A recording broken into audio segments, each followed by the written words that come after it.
Live. Everywhere.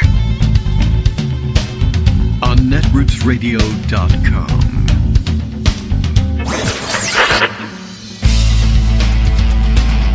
David Waldman. Kagro. In the morning. Now, here's David Waldman. Hey, good morning, everybody. How you doing? It's Wednesday, October 8th, 2025. Time to do this whole thing all over again. There's more news. We can't stop it. I have been thinking very hard about ways to try and prevent it from happening anymore. But so far to no avail, but that's all right. We've got some help today. It is Wednesday, so Greg Dworkin will be with us to help us capture that which was piled on top of the already steaming pile we had left over from all the days that have come before. But it's a traditional Monday, Wednesday, Thursday thing, and I don't know, work continues apace, I guess. But there's a big pause on as we turn everyone who's working on this renovation into a fan of the show and a listener. So now everybody wants to delay. Well, actually, they don't want to delay. They want to get right to work and get in and out of there and get the day moving already. But we give them something to do while they politely withhold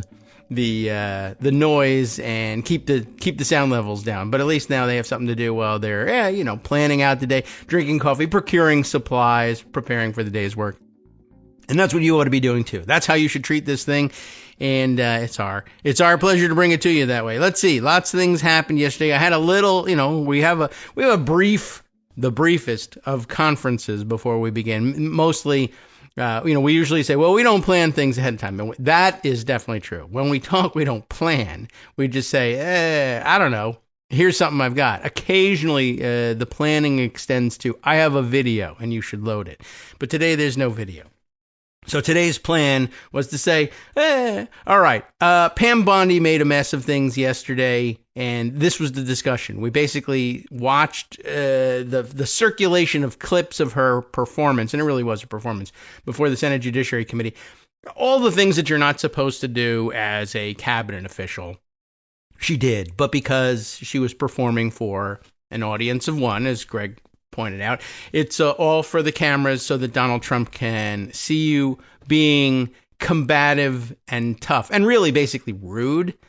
This is the sort of stuff that I probably cabinet secretaries, attorneys general, that's the one she's pretending to be right now, have always wanted to say, lash out at senators that try to belittle you or trap you or question you in ways that appear to question your integrity. But you can't do, because if you did, this is another one of the theories of governance that turns out to be a myth and has collapsed in the last few decades. If you do things like that, well, then the institution of Congress, not just one party or another, would say, we're insulted. We hold the purse strings. You've come to us. We're just asking you to sort of justify how you're doing things and tell us what you're up to. And should we be continuing to appropriate money for you? Or what are you doing about this, that, or the other thing? And you got to answer politely. Even if you have to say, well, Senator, I can't discuss that in an open forum, or things would be better. I feel like this isn't really going to get at the heart of the question. I'd be happy to answer your questions later, or I don't have an answer for you now, but I'll provide them for you later if you give me your questions. That's the dodge that you're usually able to get away with. You're not supposed to be able to sit there and say, you're a goddamn idiot and I hate your guts, right? Because then they would defund your priorities. But as the government is shut down and there's no way to defund anything, and it becomes increasingly obvious that Trump will fund those things or attempt to fund those things anyway, and just say there's no such thing as congressional purse strings. You don't really want to have that fight. And then on top of which, then Pam Bondi cries to Donald Trump, and then weirdos and Nick Fuenteses and others around the country use social media to tell everybody where you live and how they can get at you or people you love or value, your staffers, your family, your important constituents, companies that may have contributed to your campaign, and threaten to kill them. So, the dynamic of a Capitol Hill hearing has been kind of stood on its head. And for that reason, I guess, whereas ordinarily we might be playing clips of the performance on Capitol Hill because it's outrageous and different. It's no longer different. Still outrageous, but it doesn't do anything. So suffice to say, they asked the Attorney General a bunch of questions about things they should be asking questions about, and she said, go F yourself several times. And that is the nature of the exchange. So now you're up to date on all of that. But there are other things that we should be catching up on. I thought if we weren't going to do the video thing, I would do that anyway and give you a recap of it. You don't need to know any specifics. They asked her normal questions. What are you doing? Why are you arresting people all over the place? And the answer was go F yourself. So, all right, Greg Dworkin is waiting in the wings and ready. I have a sampling of random fanfares, thanks to Scott, which are on hand. And I don't know, I'm not certain what this one is, but it's very grandiose and fun and over the top. So we're going to go with this one today.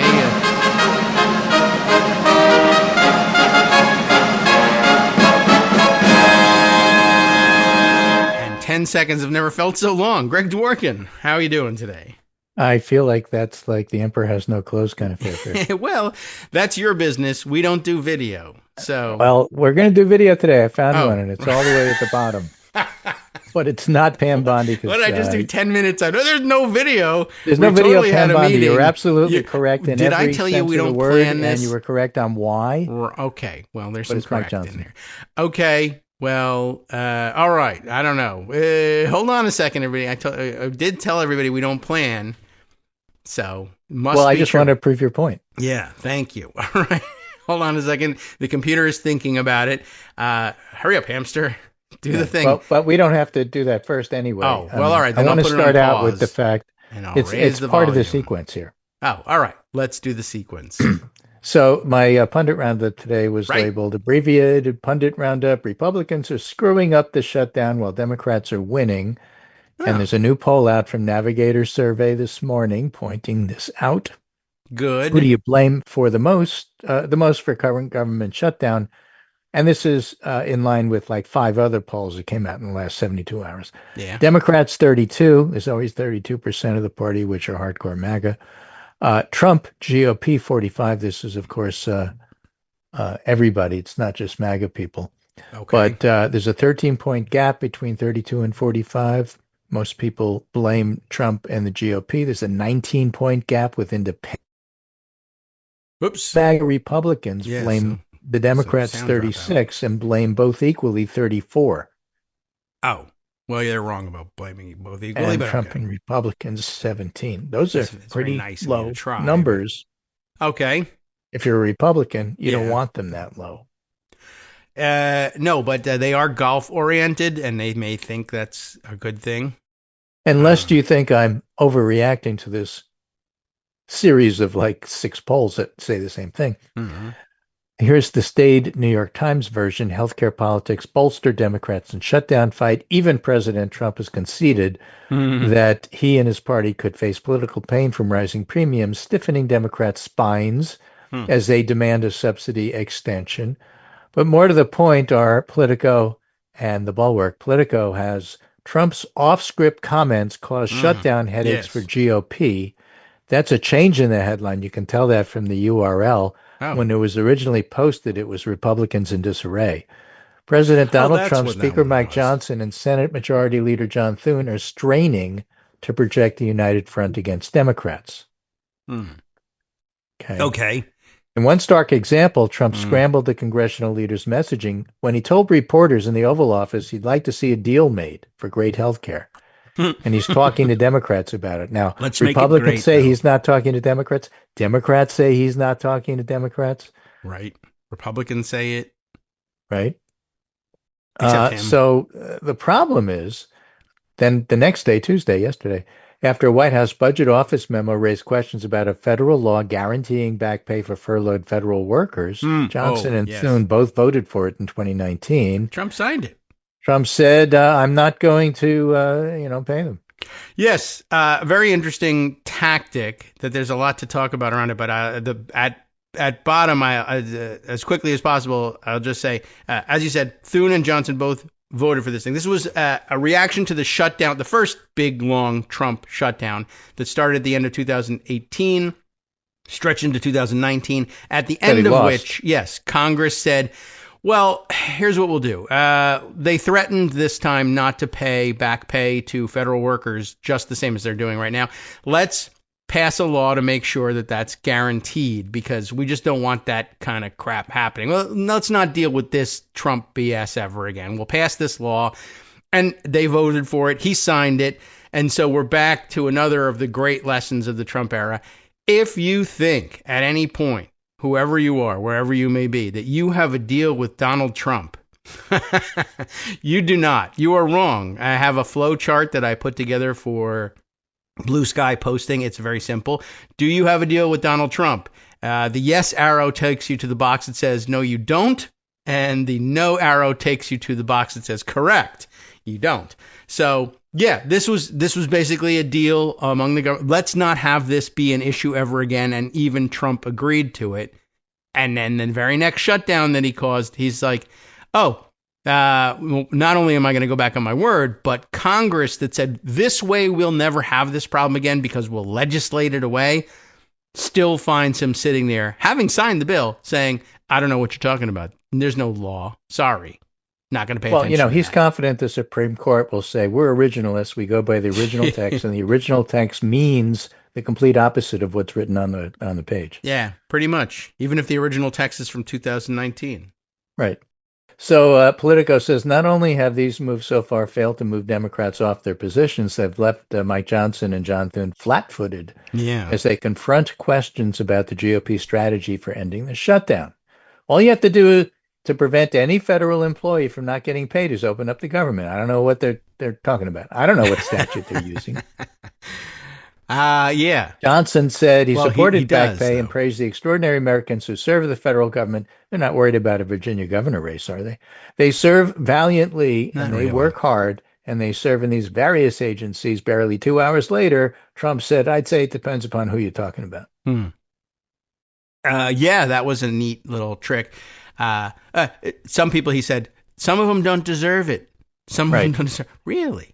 Now, the administration also said Tuesday, the administration will not negotiate while the American people are being held hostage by Democrats. He said this while Trump said, I'm talking to Democrats. Yeah, right. This is how he talks to them. Well, he's not talking to them, of course. And remember, this whole discussion we're having about health care and how Republicans are handling this completely steps over the now abandoned line that Democrats are trying to close the government down because they want to give health care to illegals. Yeah, complete BS. Apparently didn't take root. It's not, nobody believes it, and so they've abandoned it. Yeah. I mean, it's hard to believe that anybody's giving anything to quote-unquote illegals when we have people dropping out of helicopters and seizing everyone near an illegal at this point. Right. And separating them based on how they look. Yeah. And by the way, there were no illegals. Which is actually what happened, and there's a nice story about that from a blog called Southside. Golly, there's a lot to get to. Covering all of that. Yes. Well, we're aware. We're aware of all internet tradition and all the news stories, even if we don't get to them all. So the Jonathan Cohen has this piece I'm aware. in the Bulwark called Democrats Are Winning the Shutdown Fight. Turns out Republicans still haven't figured out the politics of healthcare. Well, here's how you can tell Democrats have the upper hand. Marjorie Taylor Greene endorsed their key demand. We have to do I'm something. not sure what to do about that, but yeah. We have to do something about the absolutely insane cost of insurance for Americans, the Georgia House Republican tweeted Monday evening, and she made clear that something in this case means extending the temporary Affordable Care Act subsidies set to expire at year's end. Remember, they're going to expire because Joe Manchin made that what you needed in order to get his vote, because no Republican would vote for it. Right. Except for the ones that do. So when Republicans complain that, it's your fault that it's expiring, that's because all of you refused to vote for it without it expiring. Right. So don't give us this bullshit about you are not responsible for where we're at. You are totally responsible. Every single one of your party put us in this position. So Marjorie Taylor Greene said, I wasn't in Congress at the time, but let me tell you, I'm going against everyone on this issue. This is a quote. Not a single Republican in leadership talked to us about this or has given us a plan to help Americans deal with their health insurance premiums doubling, she said, which is true. Yeah, Now, which amazing. Yeah. This is all true. That's She the thing. said Jonathan it, Cohen and it was analyzes true. what she says and says, in each case, That's here's right. the link. What she's saying is true. Yeah, I had to give myself an adrenaline shot to the heart to wake That's myself back where up. I want to play the Mike No. Johnson quote, because I think it's important. am not ready, but I'm going to say I'm ready. So go on. Yeah. Yeah. 40 seconds or Okay. so. Ready. And the context here to set this thing up, Hmm.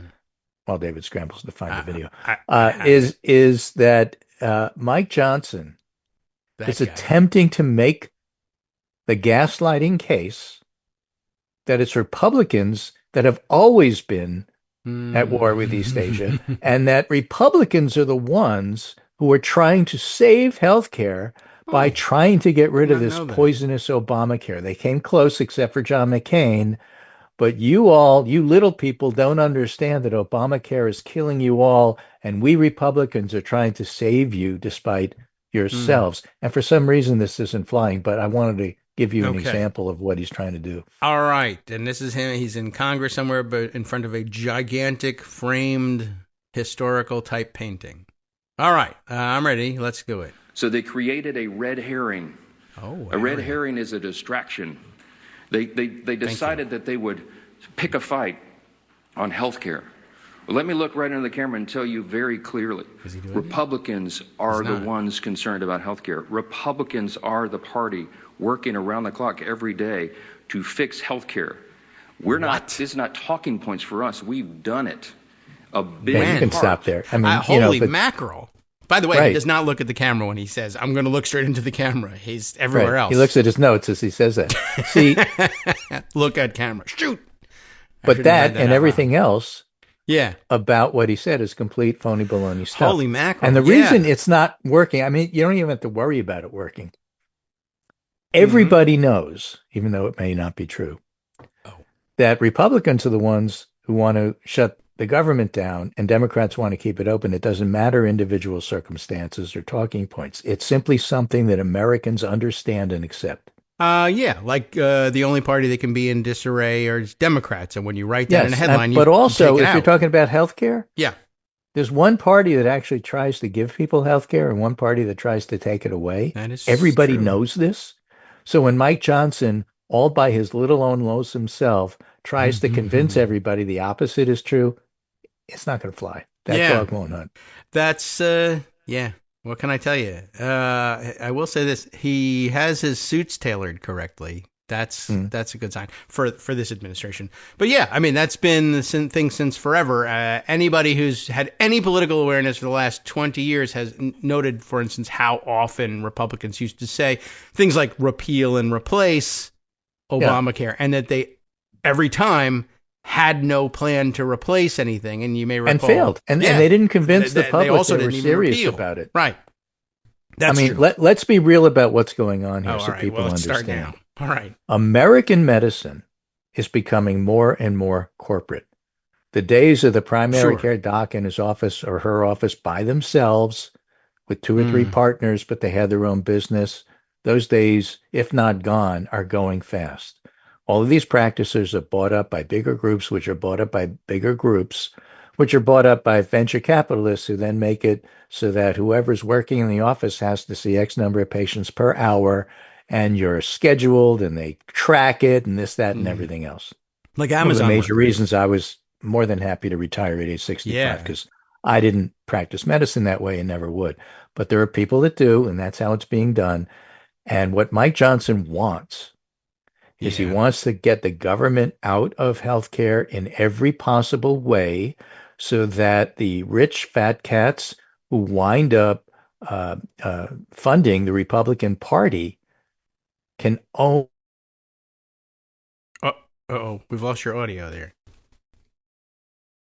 Oh, Greg, have you come unplugged? Oh dear. Okay. Well, we'll see what's going on here. But the medical establishment got him. I guess that's a possibility. Well, I don't know. Have you hit your mute button? Or I don't know. Yesterday I had an issue with my microphone coming unplugged. There's always that. Well, okay. We'll stand by, of course, and we'll give you make good time anytime you want to chime in. We'll play another fanfare for you if you come back. I'm here. Okay. I don't know what happened, but you blanked out for 30 seconds. Oh, okay. Well, you oh yeah. Well, I think you blanked out for 30. I don't know. So that sounds like a Zoom issue to me. Yeah. Sounds like it. So you were saying though that you we would should never get a refund on today's show this way. Yeah. I don't know where to go for that. Zoom headquarters, but yeah, I don't know. There's a little bit of weirdness going on all over the place. We had a very short dropout earlier. Let's see how the tape looks on all this. You were saying though.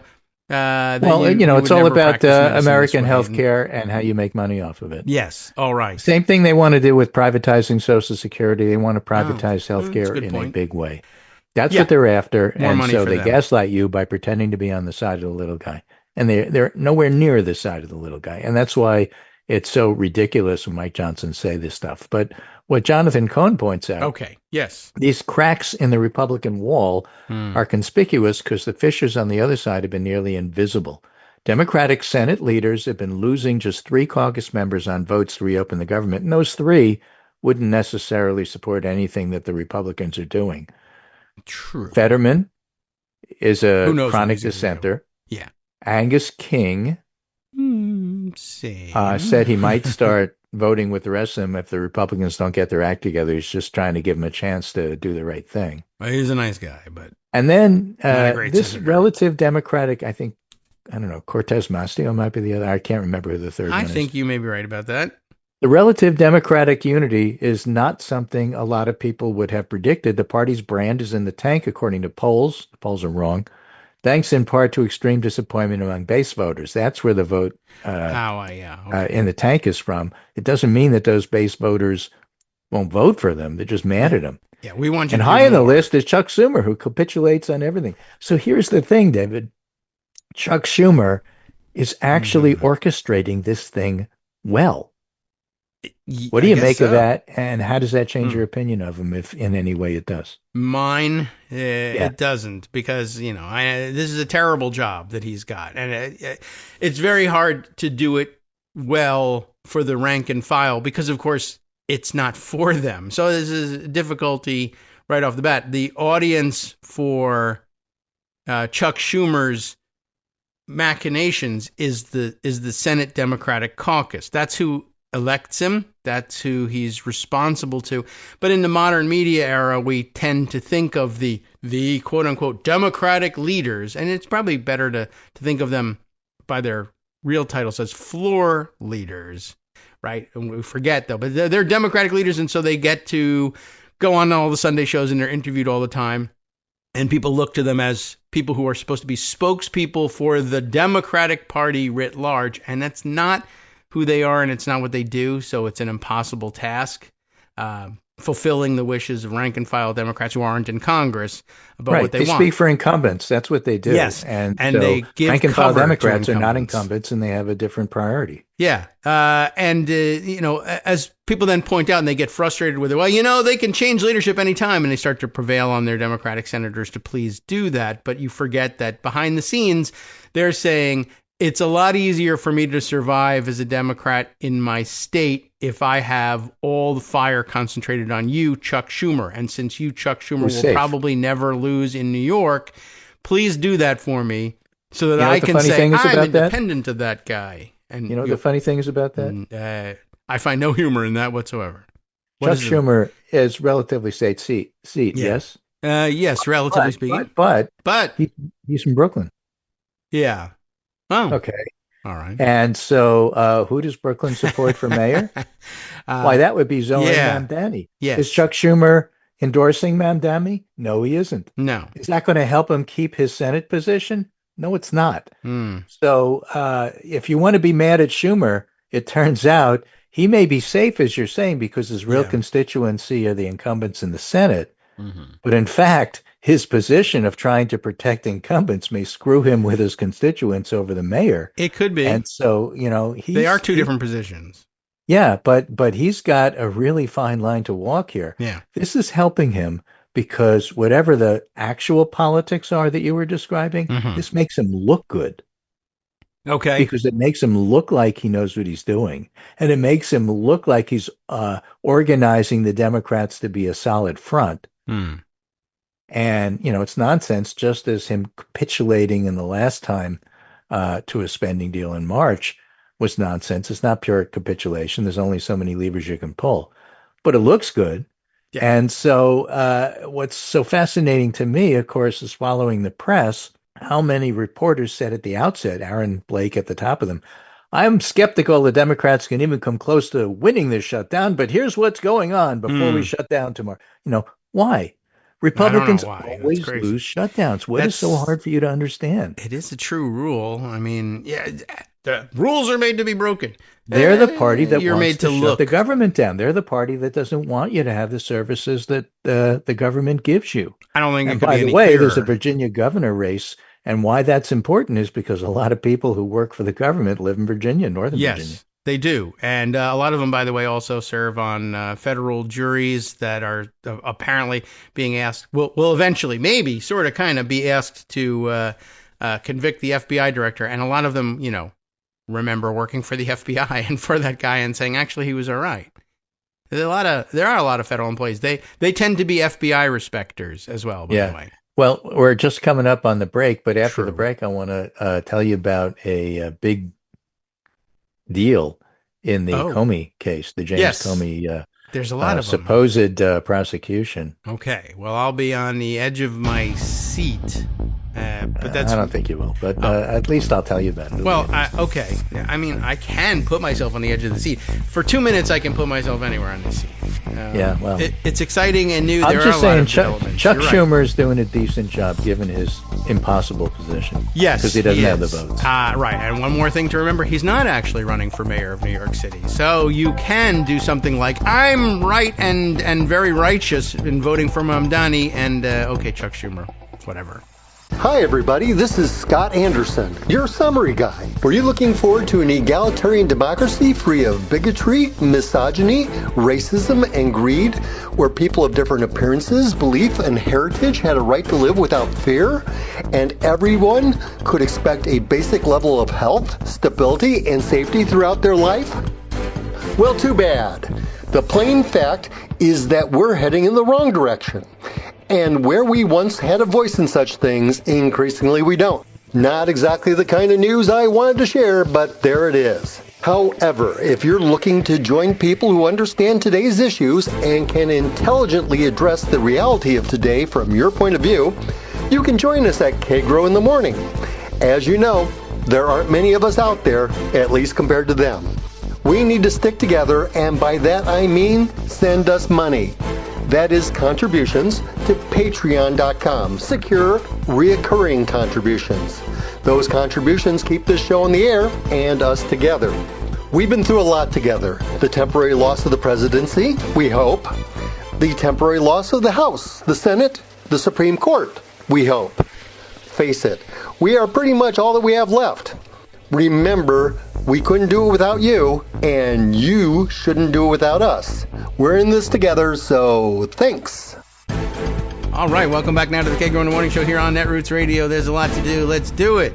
Boom. Where were we? We were just so we're talking about healthcare and Chuck Schumer, but the problem that Republicans have with this and trying to convince the public that they're on the right side of healthcare is that they've never convinced the public that they're on the right side of healthcare.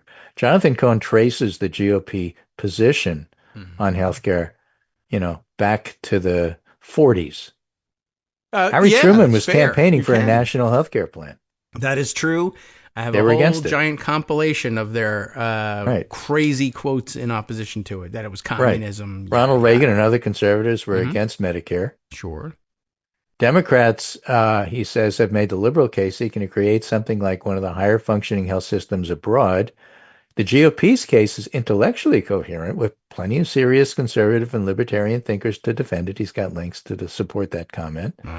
But Republicans have had a tough time selling it. The operating assumption in politics is that voters tend to trust Democrats more on health care, and polling going back to the 90s backs that up. Okay. And even when Republicans gain a little bit, their gains are fleeting, and this goes a long way to explaining the Republican strategy. and I'll quote him, lie about what Democrats want to do, end quote. That's That, in a nutshell, is the Republican strategy, and that's why I wanted to play that Mike Johnson video. It appears to be the case. I mean, he did lie. I don't know whether he was motivated just by his own evil or as a Republican strategy, but either way, it's not good, and the answer is actually a Republican strategy. Right. You remember Sarah Palin. You can't pass Obamacare, this is 2009, because it would lead to death panels. Right. Oh, yeah, I do remember that. Right. Today is the equally false GOP claim that what Democrats want is free care for illegal aliens. Right. No care, death panels, or all care for everybody, including people outside of the country. Sure. And the reason they keep trying to switch it to illegal aliens is because Republicans poll better on immigration than they do on healthcare, so they don't want to talk about healthcare. Yeah. So whatever they do, they keep trying, and this is Jonathan Cohn, quote, they keep trying to find new, equally dishonest iterations that might work, end quote. Okay? Yes. And so this is ridiculous. Yeah, I should I mean, say so. it's just ridiculous, and that's why they're losing. Now, this isn't to say Democrats will stay confident or steadfast. Well, of course, you have to put that in. Yeah, and it's well taken, but not from that guy. Right. But Republicans have a problem in trying to get Democrats to budge on this issue. And that is a simple one. Democrats actually care about this. Yeah. That's like when you care about nothing and you have no principles, it's easy to get you to move and make a deal because what's the difference? If you get a better deal and it's better for you and better for your pocket, you'll do it. That's not how it works on the other side. This is not symmetric politics. Oh, yeah, that's a good point. Well, well worth making. In case you were wondering what Democrats stand for, that's the answer. But at the moment, they're winning. Okay. So thought I'd mention that. I'm pleased. Now, let's talk about something completely different. All right, if you insist. And is it? It's all connected. Yeah. There's no killer rabbits, but we want to talk about James Comey. All right. This is connected to Pam Bondi, of course. Pam Bondi is attempting to prosecute him. She did indict him, but barely. That's because she had two separate indictments, and the one that was rejected by the judge that she said she didn't read had stuff crossed out and written in crayon on it. That's Lindsay Halligan at work for you. At work. Well, But she this morning, was there. 5 a.m., October 8th. This is today. ABC News. Yeah. Central witness undermines case against James Comey, prosecutors conclude. Federal prosecutors investigating former FBI Director James Comey for allegedly making false statements to Congress determined that a central witness in their probe would prove problematic and prevent them from establishing their case to a jury. Well, that's not important, is it? Daniel Richmond, a law professor who prosecutors allege Comey authorized to leak information to the press, told investigators that he didn't.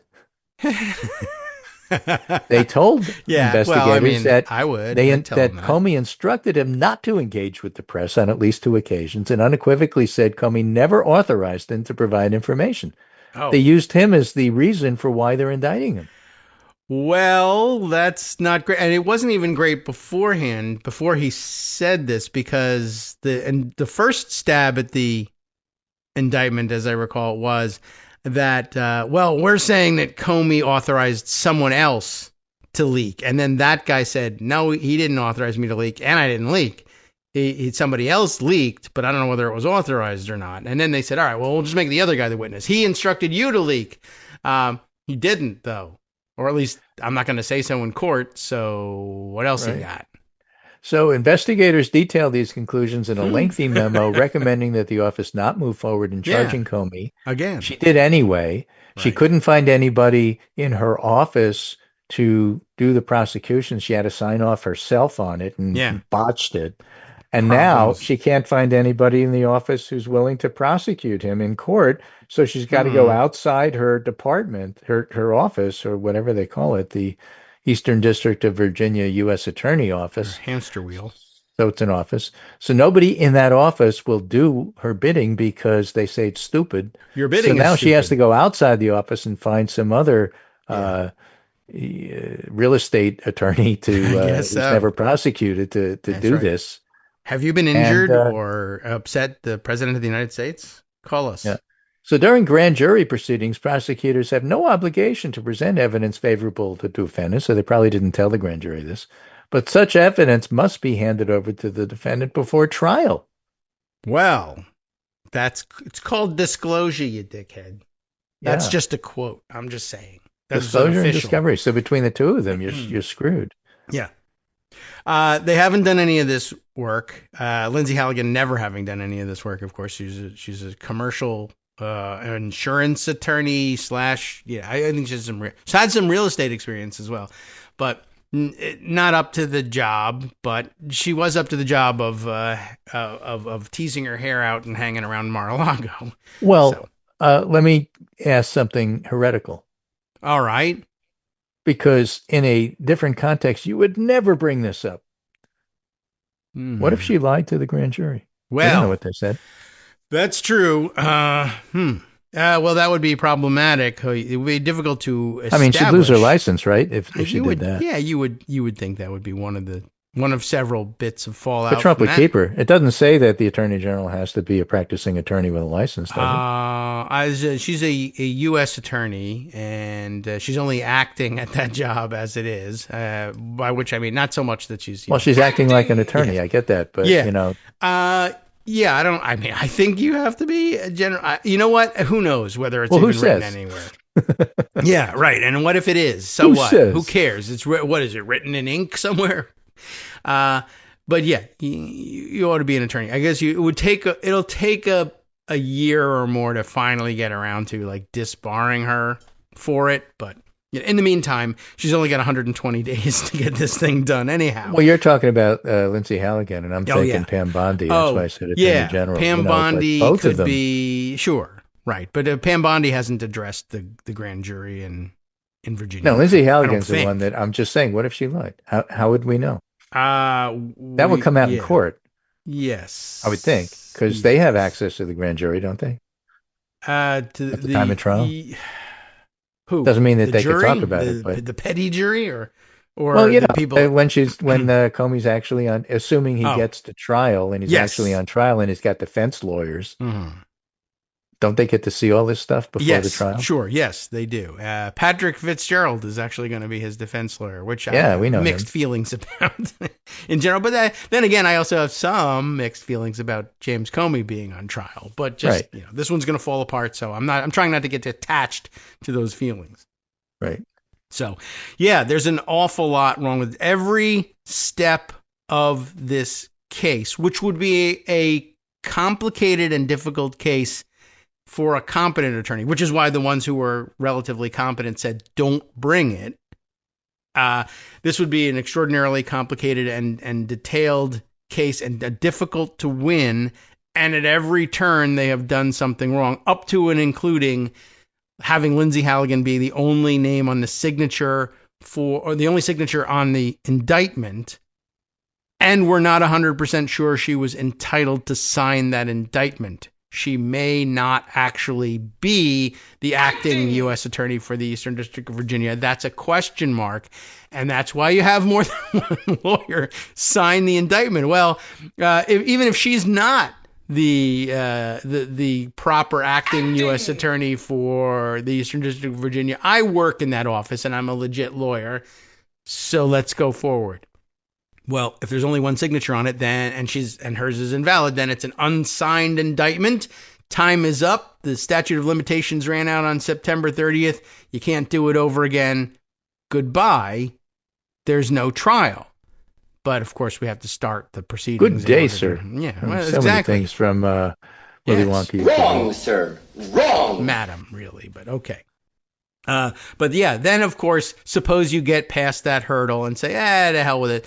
We'll allow you to have signed it even. You were a question mark at the time. Question mark is maybe good enough. Let's go to trial. Okay, bring your evidence.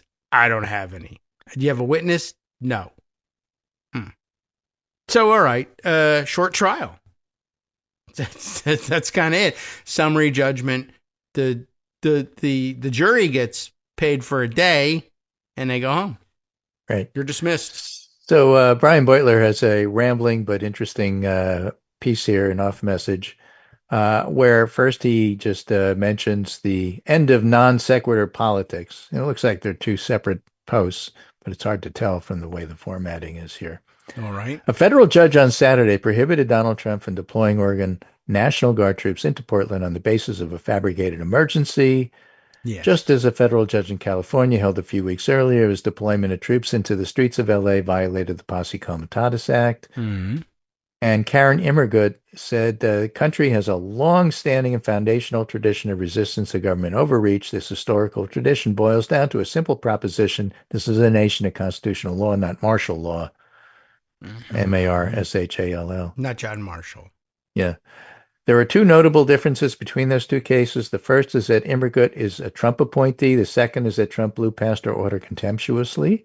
If he couldn't deploy Oregon's own National Guard, and this, again, points out something we pointed out the other day, he'd federalize National Guard forces in other states and deploy them into Oregon and other blue states. Yeah. Failed in Oregon because she said you can't. So far succeeding in Illinois because I don't know why. Texas people are going up there. And I saw the Texas National Guard. They're all overweight old men. It's really bizarre. We can only surmise that this workaround was the brainchild of Trump's mentally ill senior advisor, Stephen Miller. And they talked about why that's a bad idea. And perhaps under Miller's sway, Trump seems to believe the politics of the ongoing government shutdown favor him. So we're circling back to our favorite topic. Both men continue to insist, in their own noxious ways, Democrats provide votes to fund this madness. And then he points out, as far as the healthcare stuff goes, it's heartening on the whole that Democrats are winning the battle for public opinion over who's to blame for the government shutdown. Democrats are not primed to scrap the way Republicans are. They're not primed to fight the way they are, and need positive reinforcement from the public in order to maintain a fighting posture. It's frustrating, though, that many of them will misread the polling to vindicate their decision to choose healthcare subsidies as the basis of this confrontation. Don't forget, J.V. Last said, forget about all of that, go for power, make D.C. the 51st state. We should ask ourselves, says Brian Beutler, is that really why they're winning? What, healthcare? Yeah, the shutdown. I suspect Trump manifested these public opinion dynamics by treating the shutdown as a referendum on him. Everything he polarizes around himself becomes a loser, usually by about the same margin as his historic unpopularity. Remember, he is unpopular. I suspect most people who blame Republicans for the shutdown are first and foremost blaming Trump and blaming him for not setting policy that drives up out-of-pocket healthcare costs. But for governing like an out-of-control tyrant, or at least for empowering Miller to do so, I think that's correct. Yeah. They're first and foremost upset with Trump, not for setting policy that tends to drive up out-of-pocket healthcare, but rather because he's like anti-democracy. I think that's wrong. I think they basically care about what things cost. Mm-hmm. He makes the basic mistake that many liberals make, that somehow or other the public cares about policy. They don't. And they sort of like the Constitution, but not if it interferes with the cost of living. Yeah. So they care about what things cost. Yes. So his basic proposition is that Democrats should think through these dynamics rigorously. They should see that the public understands the situation and say what they really mean. The government shut down because Republicans are asking Democrats to provide bipartisan cover for a constitutional crime spree. And then he's referring back to that Oregon situation. Yeah. And again, I think he's wrong. He's got a good heart. It'd be great if that were the case. But I think your average everyday American doesn't have any idea what's going on in Oregon and only cares about the fact that their own premiums are going up. Let's be real here. Could be. Force up the price of apples, I think. Probably. But that's largely true. There's certainly that school of thought. It's the economy stupid school of thought. It certainly has to be considered alongside any other claim. You should test everything against that one, and very often it'll lose against that one. Yeah, I wonder if no one will ever be convinced by an issues poll, but of course you could put that out there and say, well, really, what's bothering you? But people who respond to polls, people want background checks. Where are we at? Yeah, people who respond to polls tend to say, I love policy. Over that? No, they're not. That's true. And the vast majority of people who actually, I don't answer polls, but I will go out and vote, say the reason I wasn't answering polls is because they were asking me dumb questions about stuff that isn't the economy and how much my groceries cost. So here's I hung from up. The Contrarian, Norm Ornstein's site that he posts with Jennifer Rubin and others. Democrats must stay on message with the shutdown. When the shutdown ends, the responsibility for healthcare catastrophe will be clear. Imagine, just take the opposite position, because sometimes for a rhetorical tool, it clarifies things. Imagine if Chuck Schumer and Hakeem Jeffries, but Chuck Schumer and Democrats start with there in the Senate. Imagine that the Senate Democrats had caved on the spending deadline to prevent a shutdown and the threats of mayhem from Trump. Democrats would have been complicit in what follows: massive cuts in Medicaid, mayhem throughout the healthcare system, hospitals, including rural ones, but not just rural ones, close, massive increases in healthcare premiums. Imagine if they were responsible for that. Well, they don't want to be responsible for that. That's why it's easy for them to hold the line and actually stay united on this. Yeah. All right. That's a good place to be. Yes. This shutdown won't last forever. It won't be just Democrats calling for an end to it. Keep in mind, the federal workers don't get paid. Right. Trump is now, as you pointed out, talking about not paying them, but he can't do that. There's a law. Yeah. Yeah, you're laughing because there's a law. But I know. It's funny, but yeah. Sometimes the courts support him, Sometimes they don't. And they are federal employees. So, I don't know. Right. Yeah, it's going to be a tough one for Trump to convince. Can you guys please not pay yourselves in order to prove my point? Maybe not on this one. So key to all of this, says Norm Ornstein, congressional expert, and he is. Key to this now is message discipline and innovation by Democrats, two things sorely missing until now. The key message is simple. They want to take away your health care, and we won't let them. And because adults learn by repetition, let me say that again. Adults learn by repetition, so you have to say it over and over and over and over. And every time Schumer is in front of the microphone, he has to start with, look, what's going on here is simple. Republicans are trying to take health care away, and the health care that you already have, they're trying to make it more expensive. Yes. It's working even on Marjorie Taylor Greene. Yeah. Now, if all that is done, if they do the social messaging and so on and so forth, and stick and discipline and all that, Democrats will prevail, and ultimately they'll get rollbacks and the worst and most damaging cuts, and that's what they're after. So if you want policy, I don't know how many times you said this, but, adults learn by repetition. If you want policy, you have got to do politics. All right. Damn. Well, I don't know if I even want policy, but we have to do it.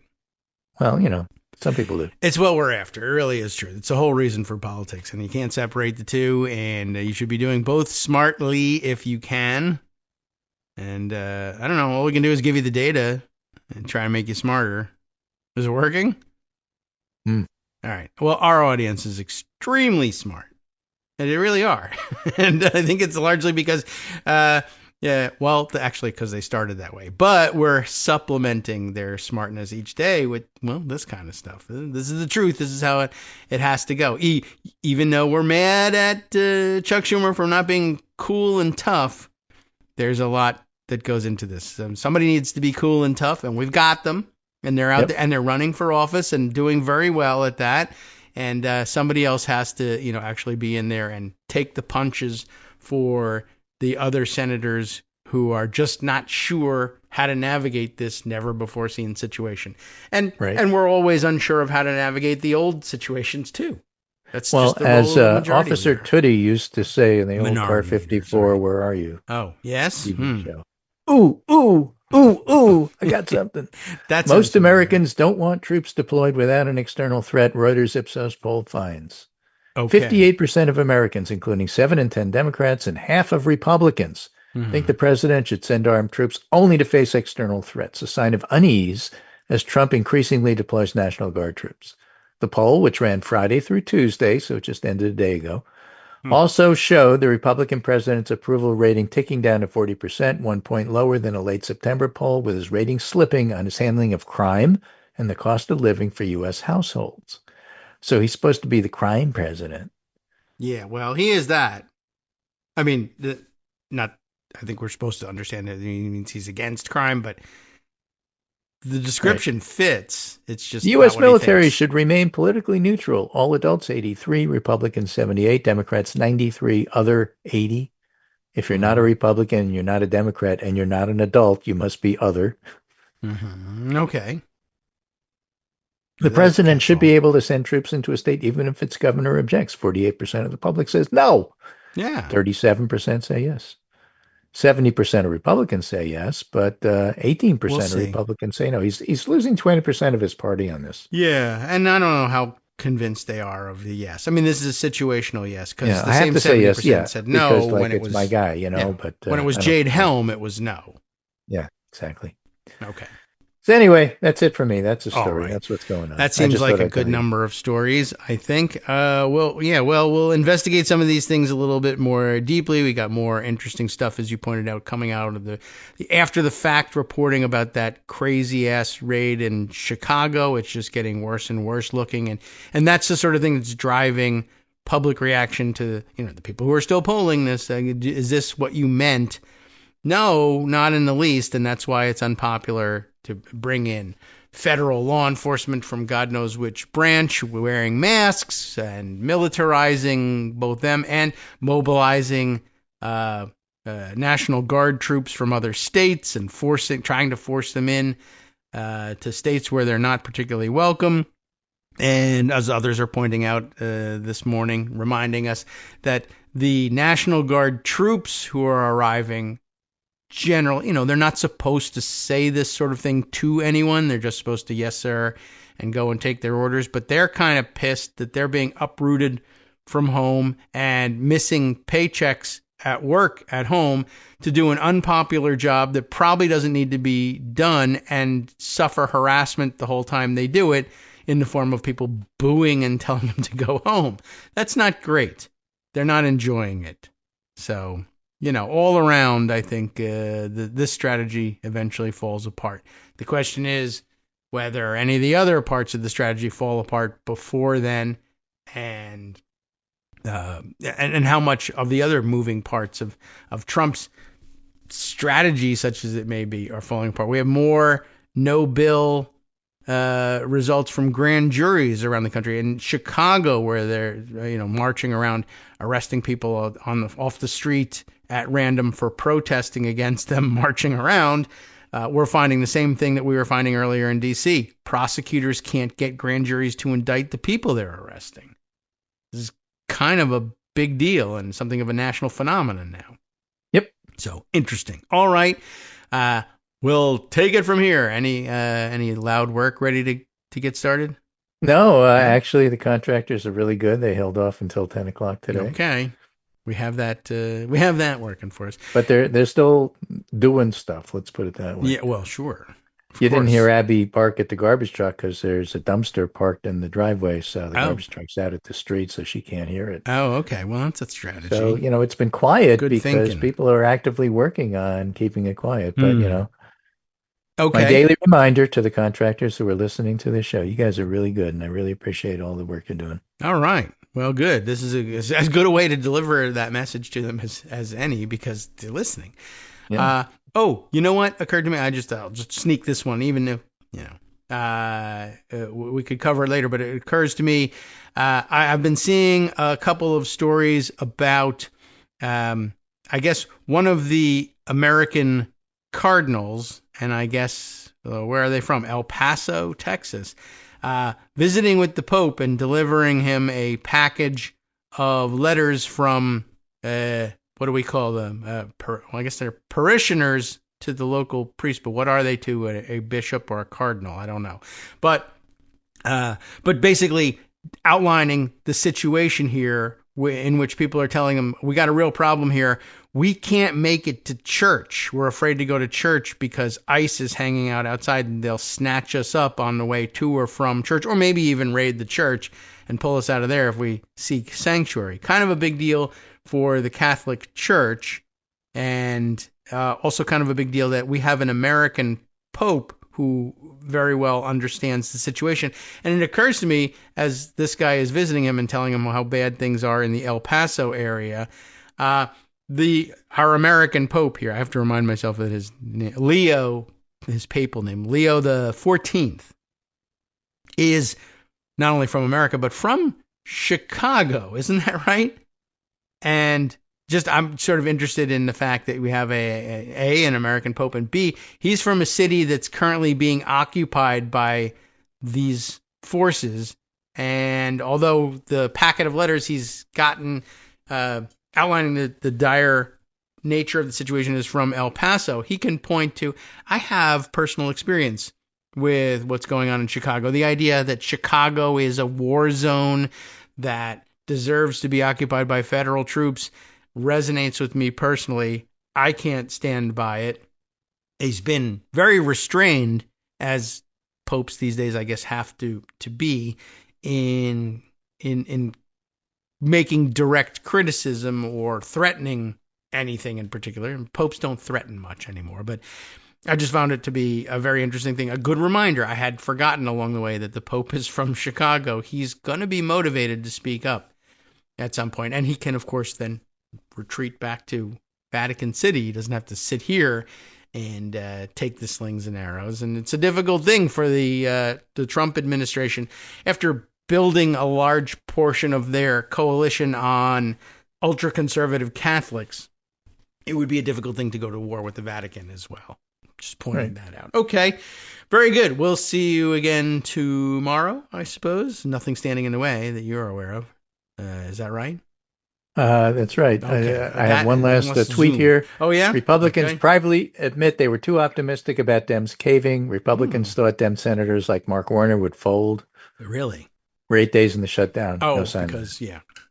I could see that. Because Virginia, large federal workforce, et cetera. Yeah. But, yeah. No, they're making the case that they're trying to take your health care away that's from you. That's a good case, and that will work beautifully in very high, expensive areas like suburban Virginia, where people actually pay attention to these issues. That's right. And they, in fact, work professionally on these issues until they're furloughed. They're the people actually running, in many cases, the federal health care. They know very well all the reasons why. They know intimately exactly why the whole thing will explode if you end the subsidies abruptly like this. It's their job to know such things, and as soon as they're allowed to return to them, they'll report on the hopefully the continued success, if not the destruction of the healthcare system. All right, Greg, we'll see you tomorrow. See you tomorrow. All right, welcome back now to the Kagro in the Morning Show here on Netroots Radio. Time to start hour 2 here at this point. I'll jump back to what I was telling you about with the Pope and the bishop, archbishop, cardinal, God only knows what. Well, God does know what. He's pretty clear in where he stands in the church hierarchy, I am sure. Let's go to the article so I can tell you. This is from elpasomatters.org. Everyone loves the Matters format for their publication. Media matters. Congress used to matter. El Paso matters right now. Is there a byline on this one? There we go, up at the top. Robert Moore and Cindy Ramirez. Its headline begins with a quote, "The church cannot remain silent," Pope Leo the 14th tells El Pasoans in Vatican meeting on mass deportation fears. So the Archbishop of El Paso went all the way to the Vatican with this, I would say, packet of letters, except that the photo, very modern, illustrating for us that the Pope is meeting with, where are we? Cardinal, come on. It's El Paso's auxiliary bishop. Auxiliary, that we haven't used. It's not an acting bishop. But no, auxiliary bishop Anthony Celino. He's got a packet of letters, yes, but are they on paper? No. He is holding open a laptop. This is very modern, and showing the Pope, hey, look at this laptop, and it's not games, and it's not chat, it's letters. Who also is in the meeting looking on over the bishop's auxiliary bishop, but he's dressed up as a, I guess, this is cardinal, right? The red skull cap, is that indicative of, can more people than cardinals wear that? I don't know. I'm not up on my church hierarchy. Over his shoulder, just by way of credit for showing up, Monsignor Arturo Banuelas, There's someone else there. They're just not visible behind the auxiliary bishop. Maybe there's some explanation of that in the write-up, but I don't think so. But that's for study offline, I guess. Pope Leo XIV's eyes grew misty Wednesday as an El Paso delegation led by Bishop Mark Seitz, S-E-I-T-Z, presented him letters and a video that captured the fears and anxieties of people facing mass deportation in the United States. And I don't mean well, maybe they do mean deportation from mass, but in mass numbers as well. But they would have capitalized that, I suppose, if they were being deported from mass. The El Pasoans said on Wednesday that I guess they're reporting that he was growing misty in this meeting at the Vatican. The church cannot remain silent. You stand with me, and I stand with you, Pope Leo told the El Paso group, according to a summary of the meeting provided by El Paso's Hope Border Institute. The group from El Paso, which also included Auxiliary Bishop Anthony Celino, presented the pontiff with a packet of letters from immigrants in the United States and presented a 4-minute video based on the words of people facing deportation. Pope Leo was moved by the video during the nearly 15-minute meeting at the Vatican. And I guess as Vatican audiences go, 15 minutes is pretty solid. So 4 minutes of it was a video. They memed the Pope, and it worked. His love for immigrants and the appreciation for the situation, all their suffering that they're going through, came through. Seitz, gosh, I wish I knew, said in a phone interview with El Paso Matters shortly after the meeting. Some more photos here. All right. Oh, well, so this is interesting. So again, Pope Leo in the middle, white. I mean, he's white. You know that. But I mean, he's dressed in white. That clearly demarcates him as the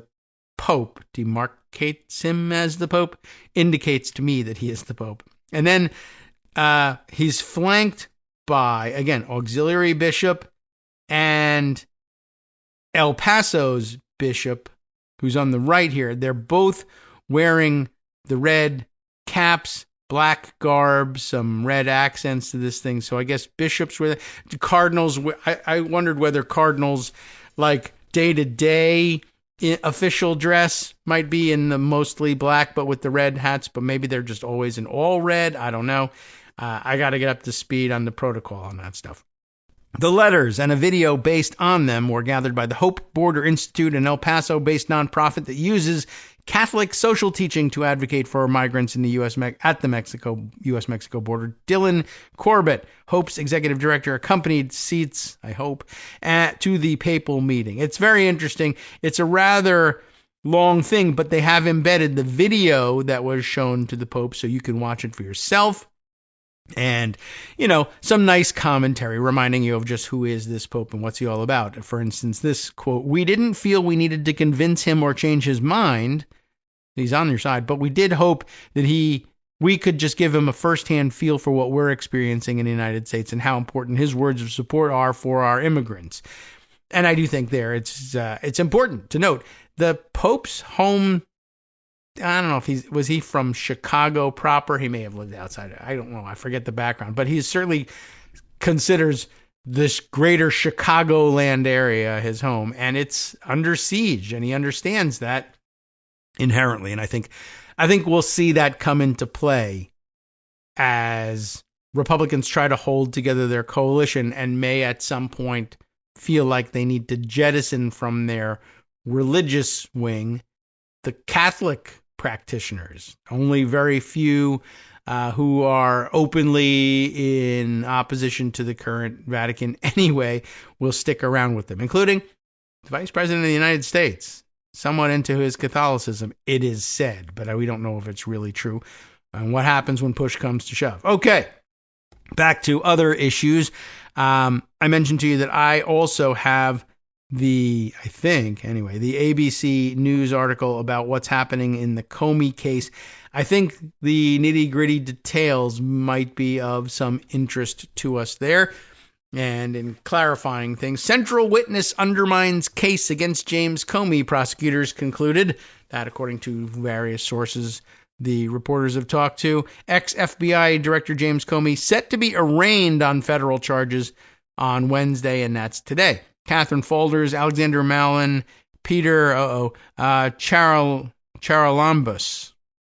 if I've got that right. Also on the byline, their reporting is that federal prosecutors investigating Comey for allegedly making false statements to Congress.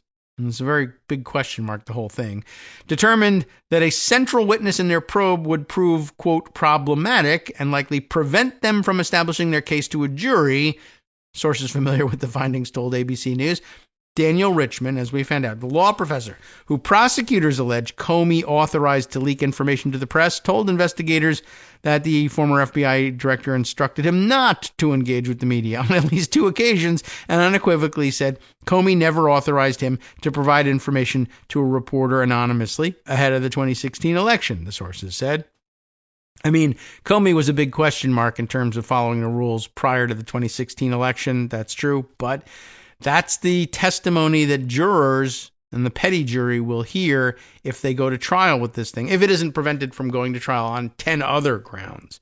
Comey, who was indicted last month on charges of making a false statement and obstruction related to the 2020 testimony before the Senate Judiciary Committee, is due to appear in a Virginia courtroom for the first time for his arraignment on Wednesday, but Justice Department officials have privately expressed that the case could quickly unravel under the scrutiny of a federal judge and defense lawyers.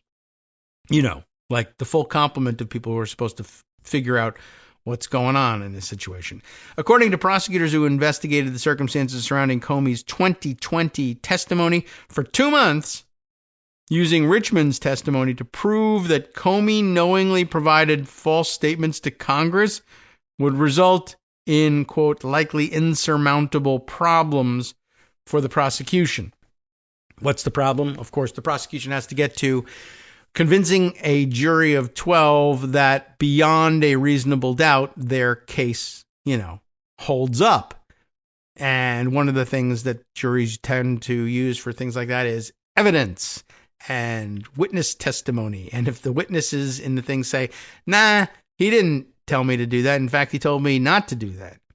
And the prosecution doesn't have anybody to say otherwise, then you lose. I mean, in normal circumstances. I guess you could always dox the jury and tell them we'll murder your entire family unless you vote guilty anyway.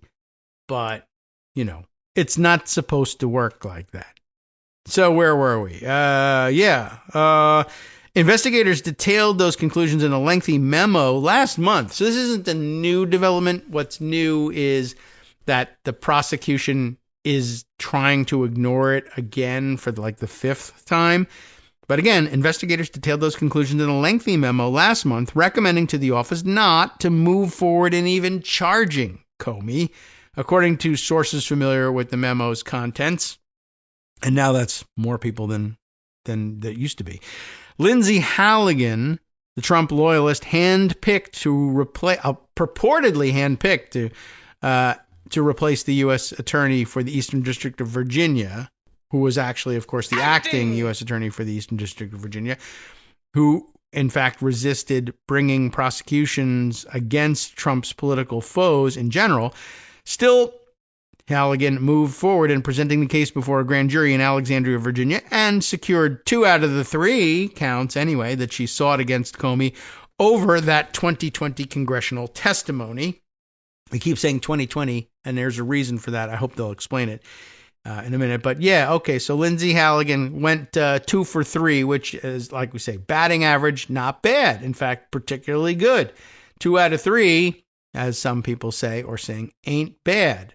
But when it's the ham sandwich says, I know this is supposed to be 3 out of 3. If you can only get 2 out of 3 against me, you're a laughingstock. During grand jury proceedings, prosecutors have no obligation to present evidence favorable to a defendant, but such evidence must be handed over to the defendant before trial. And by the way, you likely know that, or even if you didn't, if you don't, then we should make that clear.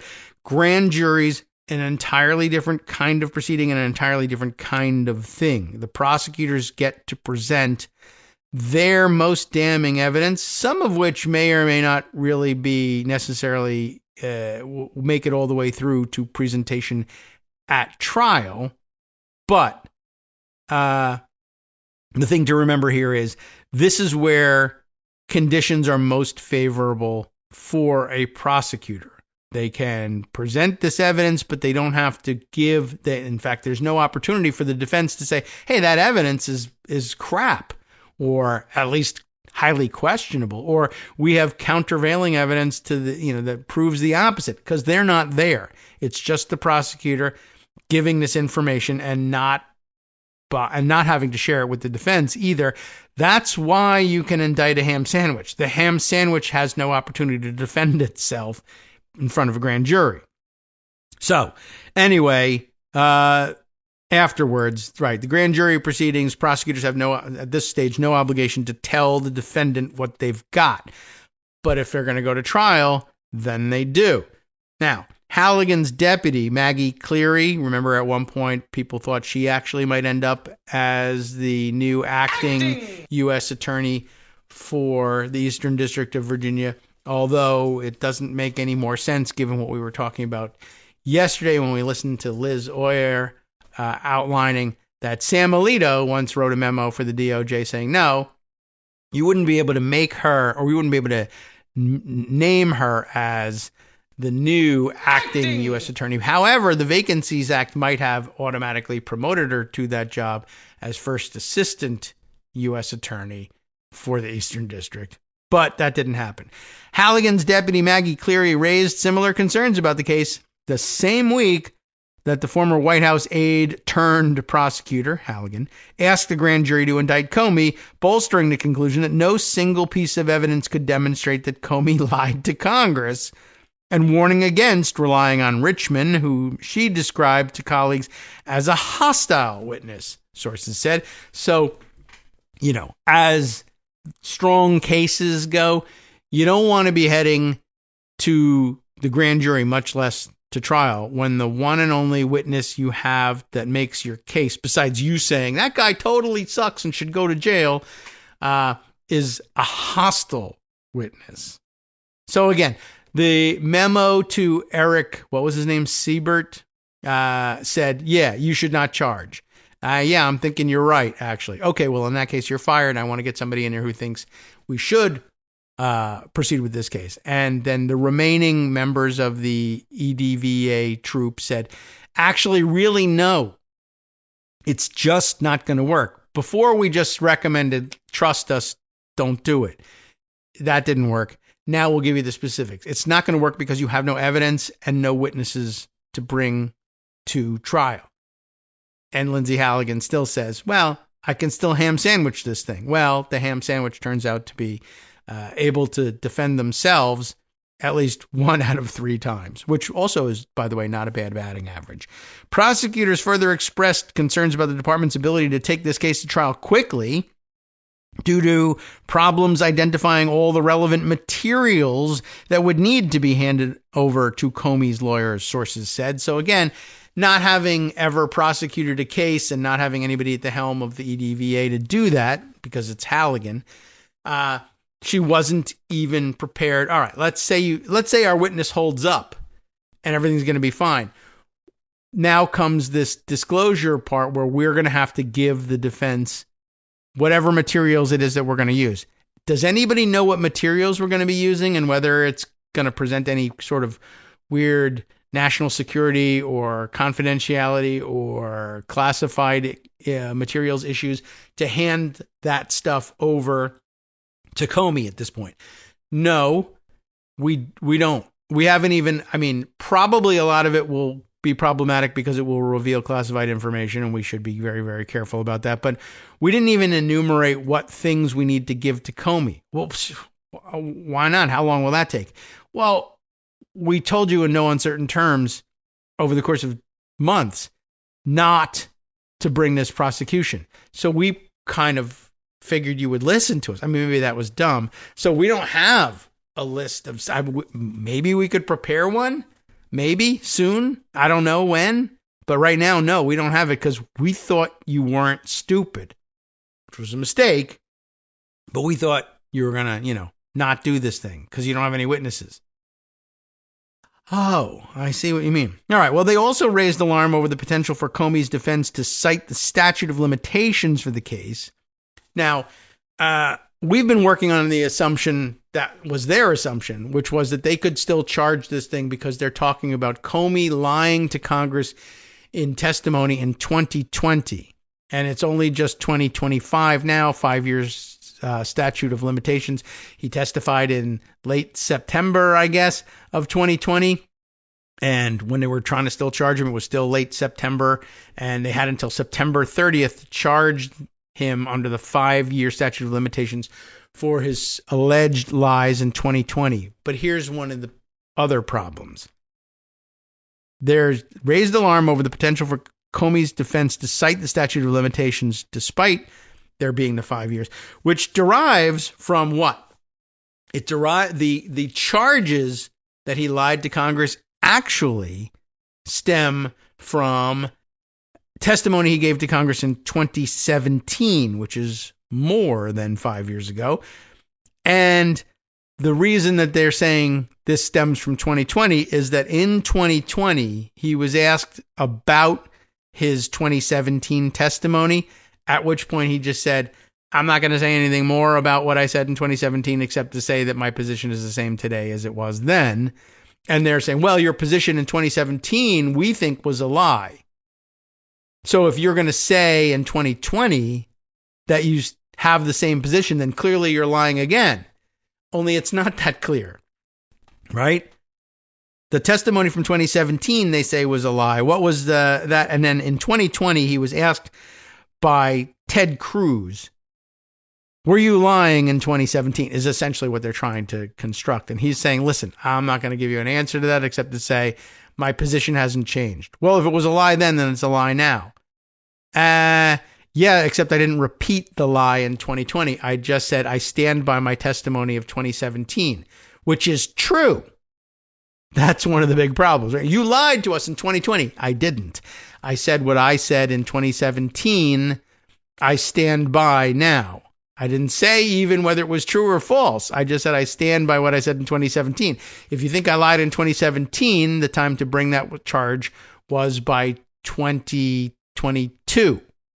That statute of limitations has come and gone. Seriously, that's how tenuous the case is. Prosecutors rushed to secure the indictment days before the statute of limitations expired for the 2020 testimony, although they believe Comey's lawyers can argue that the statute of limitations expired years earlier as the underlying issue relates to the 2017 testimony, sources said. Get it? Comey, who is expected to plead not guilty to the charges, denies wrongdoing and has argued that he is being targeted for political reasons. It's going to be extraordinarily difficult to prove that that's not the case, given what they've done with firing U.S. attorneys. His indictment came just days after Trump's unprecedented demand that his Justice Department act, quote, now to bring cases against the former FBI director and others. Nothing is being done. What about Comey, Adam Shifty Schiff, and Letitia? 3 question marks. Trump wrote in a social media post last month directly addressing Attorney General Pam Bondi, who did in fact testify before the Senate yesterday, even though we're not playing any of those clips, and referring to California Senator Adam Schiff and New York Attorney General Letitia James. We can't delay any longer. It's killing our reputation and our credibility. Oh, that's what's killing it? They impeached me twice and indicted me 5 times over nothing. All caps now. Justice must be served now. Halligan alleges that Comey intentionally misled Congress in 2017 and 2020 when he testified that he never authorized another person at the FBI to provide information to the media anonymously. The allegation is that Comey authorized Richmond to speak to the press anonymously, contradicting his testimony, right? So again, back to basics here. Comey, did you authorize anyone to speak to the press and leak? No, I did not. Well, we have information that suggests that Daniel Richmond was given authorization to speak to the press and to leak.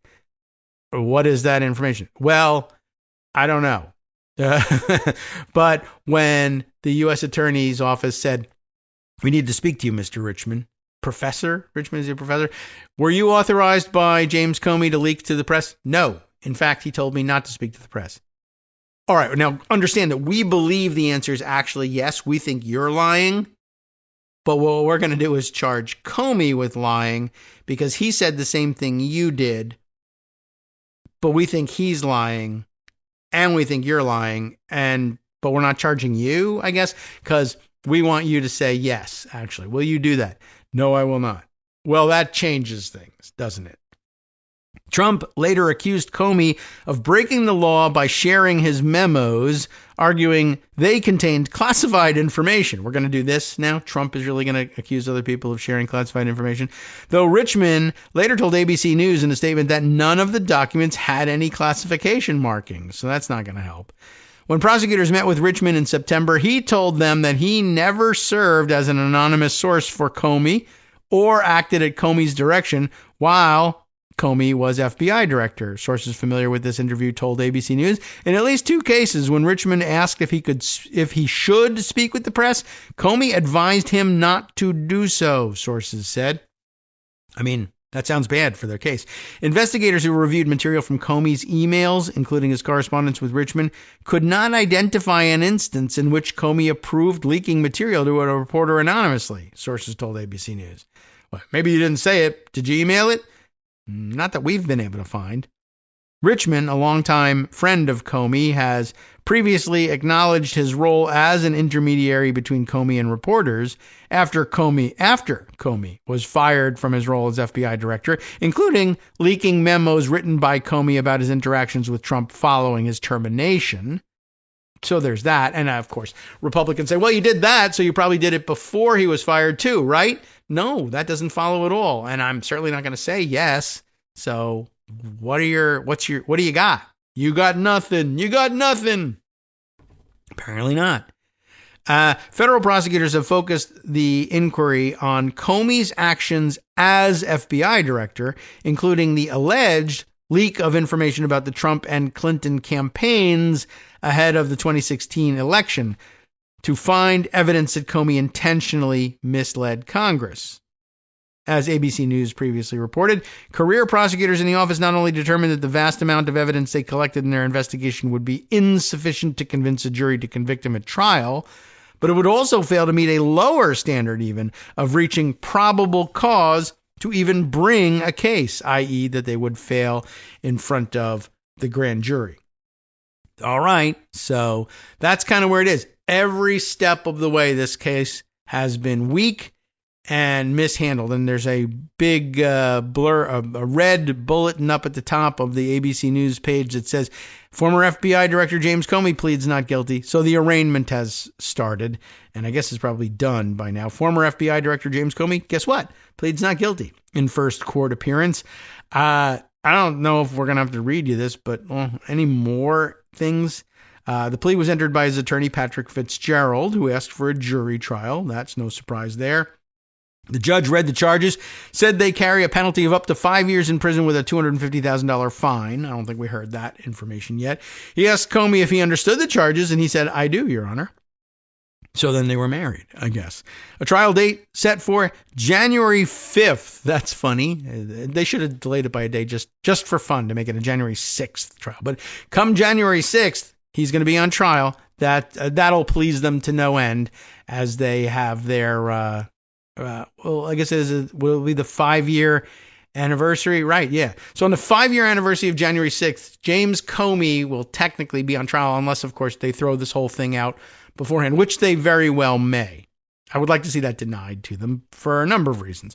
The judge asked how long the government anticipated the trial lasting, and the government said 2 to 3 days. The judge said that he was prepared to move forward with a speedy trial. The government said the case was complicated, but didn't appear to object to the trial date in court. This doesn't appear to be a complicated case, the judge said. Fitzgerald agreed, saying, we see this as a simple case. Comey was in court on Wednesday for the first time since he was indicted last month. He was joined inside the Alexandria, Virginia courtroom by Fitzgerald and attorneys David Kelly and Jessica Carmichael. You know anything about him? I don't offhand, but maybe you do. The government was being represented by U.S. Attorney, no, wrong, acting U.S. Attorney, maybe, if even that, Lindsay Halligan, and Who has she signed on, I guess, for this case? Nathaniel Tyler Lemons, a prosecutor from the Eastern District of North Carolina. Comey's wife and daughter, Maureen Comey, wife and his daughter, Maureen Comey. It's not the same person. It's not like that. They were seen arriving at the Alexandria courthouse ahead of the proceeding. A federal grand jury indicted Comey on September 25th. You know about all of that. Anything else going on here that we can fit in? Probably not. No, the U.S. Attorney's Office for the Eastern District of Virginia is in turmoil. We know that. But, also, I guess I have more information on difficulties that attorneys are having trying to bring charges that Trump wants, but that just don't work out after this. Hi, everybody. It's me, David Waldman. Yes, the same guy who interrupts you all the time. Interrupting you one more time just to tell you again, another reminder that your contributions are what keep this show on the air, and Patreon.com, Patreon.com, is still among the easiest ways to make the sustaining subscription donations that keep us afloat. Are you ready for the pep talk about how our Patreon campaign is still going strong and growing? Well, too bad. Yeah, the plain fact is we actually are headed in the wrong direction, and whereas we once had about 175 monthly patrons, we're now actually down below 150. Time to recruit some more. Not exactly the kind of news I wanted to share, but there it is. For those of you in a position to support the show, Patreon.com does make it easy to make those secure, recurring monthly contributions to do so. Patreon.com/KagroX gets you straight to our donation page. We've been through a lot together. The worst of the pandemic, we hope. The worst of the insurrection, we hope. So go ahead and treat yourself. You don't need an excuse. Give yourself the gift of a little something you enjoy in life. Support the show. And of course, if you happen to prefer using PayPal or even the Square Cash app, we're up and running on those options too. So thanks again, everyone, for all your support. We couldn't, or at least shouldn't, do it without you. Hope you'll be on board soon too. Thanks for all your support. Alrighty, welcome back now to the Kagro in the Morning Show here on Netroots Radio. I think we'll stay in court for the time being. I think we've finished with the ABC News report. I don't think there's anything else that is of value to extract from the current reporting. But I'm glad we switched over to the news about the arraignment taking place because we got an idea of who else was in court along with Lindsay Halligan. Nathaniel Tyler Lemons. I'm not sure where the Tyler comes from. Is that his middle name? But I mean, it's enclosed in quotes as though it was his nickname. So does he go by Tyler Lemons even though his name is Nathaniel? Is Tyler short for Nathaniel? I don't think so. I don't know where that comes from. Anyway, I think probably less important than some of the other things happening around the country. By the way, speaking of escalation by the Trump administration, just by way of, reminding people that there's no limits to his childlike understanding of the president's power to bring charges against people, in addition to insisting that Comey be indicted and today arraigned, and got to bring charges against Letitia James and Adam Schiff as well. Out on Truth Social, a thing of limited value. But Truth Social, he's posting. I don't know when is. I don't think the date is in the screen cap here, but I guess this morning, Trump is basically now saying Chicago mayor should be in jail, Brandon Johnson, for failing to protect ICE officers. Governor Pritzker also. So just casually calling for imprisoning the mayor of Chicago and the governor of Illinois because, he doesn't like them, basically. All right. So, yeah, that's update. We'll have to keep records here on Nathaniel Tyler Lemons and see what he's all about. What did we say? He works for the Eastern District of North Carolina. I think somewhere in Instapaper here, I've got some information. Oh, here's an update. Greg's got something that he wanted to pass along. I guess that's relevant to that. I'll go scroll down and take a look at it. But I have somewhere, and it's going to be buried at this point, in Instapaper from the last couple of days that indicates that the prosecutor's office that's working on trying to find something to charge Letitia James with is likewise running into trouble. And I think that for some reason that case, remember, they had some sort of tenuous hook to try to, oh yeah, now I remember. I mean, it was so super tenuous and stupid. They were trying to get the U.S. attorney for the Western District of Virginia to take on the Letitia James case. And remember, that one is just as tenuous as anything else. But the Comey thing doesn't even have a connection to the stupid ideas about mortgage fraud. That's the premise for which they're trying to charge Letitia James and Adam Schiff both. And we've spent plenty of time on that. But remember, the hook was, well, some of the records that we claim will establish the charge of mortgage fraud against Letitia James, even though, as it turns out, they don't say what we think they say, or at least they don't consistently say what we think they say, which is going to be a problem. Some of those records have been stored by whatever the stupid housing administration is that Bill Pulte is ruining at the moment. Some of those records were stored at a federal facility. Was it in Winchester, Virginia? Or I don't know. I forget exactly where, but falling inside the Western District of Virginia. Like the records are stored there. Really? That's your link to the Western District of Virginia? Is it because the Eastern District of Virginia already has 2 or 3 cases that it can't make go forward? You try with Western Virginia. Anyway, the prosecutors in Western Virginia likewise say, I don't think this is going to work out. I'm just putting you on notice here. We're not likely to be able to bring charges, and I might end up resigning like the then acting U.S. attorney for the Eastern District of Virginia and resigning, although you'll say you fired me. All right, well, I'll see if I can't find that thing. But I think it's going to require some scrolling, and it might not be all that easy to find. But in the meantime, Greg has sent more information along these lines, including, let's see, defense for James Comey says they'll file a motion to dismiss for vindictive and unlawful prosecution and will challenge the appointment of you know who, the allegedly acting U.S. attorney for the Eastern District, Lindsay Halligan. They'll file those motions by October 20th, so just 12 days from now. So you can sing it down from there on the 12th day. The 12 days of Christmas will carry you all the way through this thing. This, I guess, according to a Twitter post from Scott McFarlane, and McFarlane News. Yeah. Let's see. He's released also. So I guess he's following proceedings at the courtroom. Comey pleads not guilty. He does a 1-minute video update on this stuff. But let's see. Comey's released on personal recognizance. Feds didn't seek anything more. First oral arguments on November 19th for, I guess, motions in limine. The very tentative trial date set for January 5th, 2026.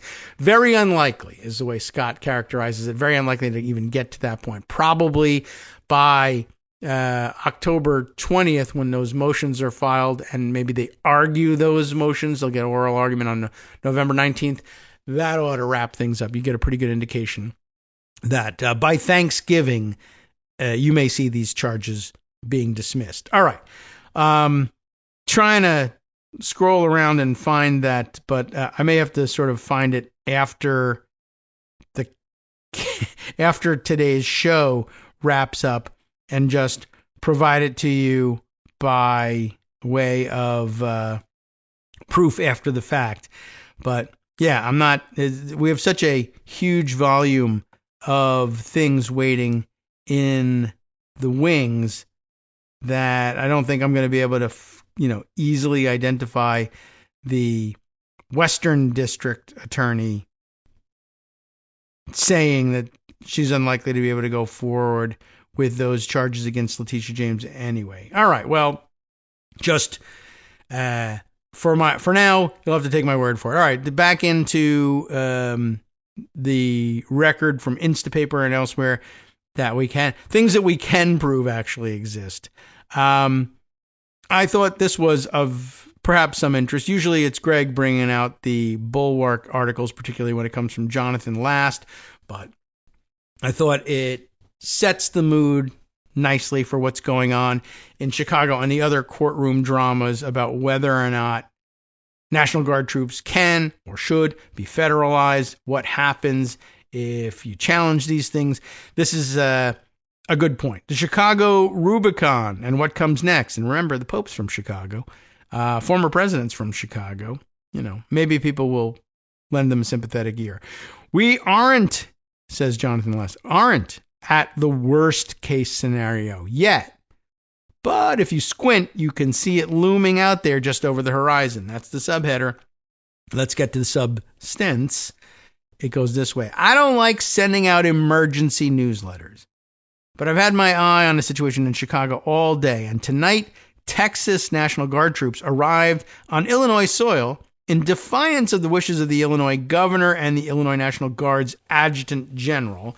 And yeah, we should probably spend some time over the next couple of days differentiating the cases as they stand, as between outside National Guard troops moving to Oregon versus outside National Guard troops moving into Illinois. And what are the differences? Greg asked that question. We should probably try and straighten that out if this article doesn't do it. By the way, along the way, I was reminded of this. Brandon Friedman, I saw just, I don't know, I'm going to say like yesterday, pointing out, hey, it's a little difficult to understand exactly how this worked out, because if the president says, listen, I want you, the governor of Texas, to dispatch some of your Texas National Guard to Illinois and do whatever this crap is, and then finding out that, less than 24 hours later, they were landing in Illinois, it was just pointing out, elite, full-time, active duty military rapid response forces routinely take longer than that to get mobilized. If you wanted to send the Army Airborne divisions, as they're discussing doing in Portland, anywhere, at best you could get about like an 18 to 24 hour response time and actually getting people geared up and on a plane. These guys were on the ground in Illinois in less time than that, which suggests that this was something that they had in the works for a very long time, and they'd been working up to and just not announcing until they were until the decision had basically been made to do it anyway. And then they said, now I'm contemplating it. So I don't know. Seems like it's been kind of a disingenuous handling of the mobilization all along. But I'll make a note here to find Brandon's post about it. Now back to what Jonathan Last was saying. This moment has elevated the crisis so that it's no longer just a conflict between the federal government and a state, but between two states. We now have armed soldiers from the state of Texas eagerly volunteered, even if they aren't eagerly volunteering, eagerly volunteered by their governor to impose the president's will on the citizens of Illinois. I don't want to be alarmist, but this is an emergency. It is incumbent on us to name the thing we are seeing and be unflinching as we describe it. That's not a lot of power, but it's the only power we have in this moment. This newsletter, and I guess that's what it is, relies on critical reporting being done by local journalists in Chicago. Please, he reminds you, click the links, follow these publications, support them. It's good advice. And what the hell? Then he throws in a pitch for the Bulwark. But I'll throw in a pitch for us. Support us for reading you the Bulwark. I don't know. Why not? That should work. 1, Chicago. What's going on? Today, President Trump's military invasion of Chicago crossed another Rubicon. He's not only activated and took command of the Illinois National Guard, but just in case the homegrown troops are not willing to do his bidding, he has shipped in the National Guard troops from a politically reliable territory, Texas. Here are the ultra-butch, lethal warrior warfighters from Texas arriving Tuesday afternoon. He's making fun of them. They wouldn't have passed muster in Hegseth's speech to the brass the other day. We don't like fat troops. Well, guess what? Here it is, screenshot from ABC News, posting on God knows which social network. Members of the Texas National Guard have arrived in Illinois, and, the picture tells the story. They're big guys. Don't be too hard on them. I'm not sure they want to be there either. We should be exceedingly clear, Jonathan continues, there is no crisis in Chicago that requires the National Guard. I mean, we could say that 10 times. Any of these cities. There's no war in Portland. There just isn't. Not likewise in Chicago. It's just not there. And federal judges appointed by Trump are saying as much. Back to Jonathan. To the extent that there is civil instability in Chicago, which there isn't, but to the extent you could say it's there and point to something, it's been caused by Trump's surge of federal agents into the city and their lawless assault on the citizens of Chicago. We should get back to that too. Specificity is required, he says, and then gives us this timeline. September 12th.